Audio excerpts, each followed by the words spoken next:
I mentioned at the end of episode 2, this patient was treated with rituximab. The patient went on to be discharged from the hospital and then received weekly rituximab for the next 3 weeks.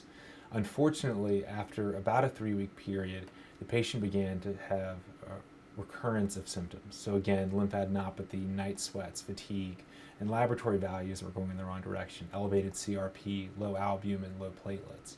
And again, we began to think that this was another episode, the third episode of idiopathic multicentric Castleman disease. The patient was hospitalized and administered very high doses of methylprednisone, doses that you would expect to help to improve symptoms with no response.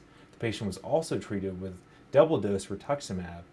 Based on the partial remission earlier, we thought that this would work in this case. Unfortunately, there was no response. And with the CRP climbing over 300 and the patient having no response to steroids or rituximab, the patient was treated with a very intense combination of cytotoxic chemotherapy.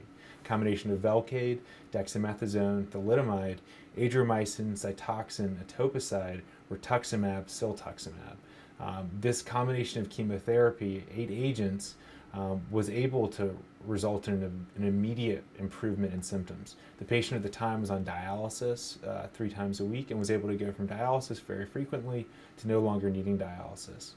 Albumin began to improve, previous pancytopenia began to improve following the chemotherapy, and also CRP began to drop very quickly. So this patient demonstrated a very beautiful response to this cytotoxic chemotherapy.